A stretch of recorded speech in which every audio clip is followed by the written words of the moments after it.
शव्वाल के रोजे। रमजान और ईद गुजरने के बाद शव्वाल के महीने में 6 रोजे रखने का एहतमाम करें।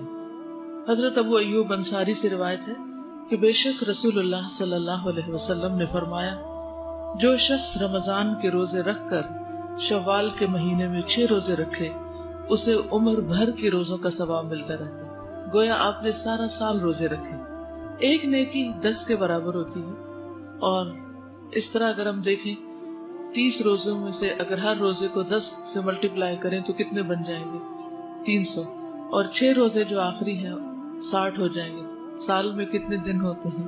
तो गोया आप सारे साल रोजे से रहे। तो अमूमन हम रमजान के सारे रख लेते हैं, लेकिन शव्वाल में फिर सुस्ती हो जाती है। तो आपने पहले से ही नियत कर लेनी है और प्लान भी कर लेना कि कब रखने, ताकि उस टाइम को आप फिर और चीजों से फारिग रखें। एक और जगह पर फरमाया, रमजान के रोजे 10 महीने और शव्वाल के 6 रोजे 2 महीनों के बराबर हैं। इस तरह ये 1 साल के रोजे होंगे। ये रोजे ईद के फौरन बाद या वक्फे के साथ मुसलसल या अलग अलग दोनों तरह रखे जा सकते हैं। कज़ा रोजे रमजान में किसी भी उज़्र की बिना पर छोड़े गए रोजों की कज़ा जल्द अज जल्द अदा करे। यानी सफर की वजह से या बीमारी की वजह से अगर कोई रोजा रह गया तो फौरन बाद में रख लिया जाए, क्योंकि रमजान के दिनों की गिनती पूरी करना जरूरी है। लेकिन ये रोजे शव्वाल के नफली रोजों के अलावा रखे जाएंगे। यानी ये नहीं कि आप शव्वाल के और कज़ा रोजे इकट्ठे कर दें। 2 नियतें एक रोजे में जमा नहीं हो सकती। कुरान मजीद में आता है, और जो कोई मरीज हो या सफर पर हो तो वो दूसरे दिनों में रोजों की तादाद पूरी करे। तो गिनती पूरी करना जरूरी है।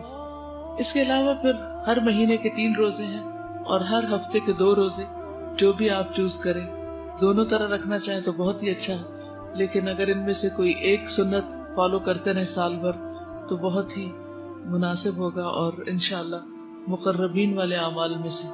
रसूलुल्लाह सल्लल्लाहु अलैहि वसल्लम ने फरमाया, सोमवार और जुमेरात को लोगों के अमाल अल्लाह के हुजूर पेश किए जाते हैं, और मैं चाहता हूँ कि जब मेरे अमाल अल्लाह के यहाँ पेश किए जाएं तो मैं उस वक्त रोजे से हूँ।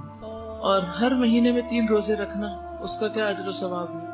वो दिल के कीने को दूर कर देता है। 3 कौन से दिन? 13, 14, 15। ठीक है।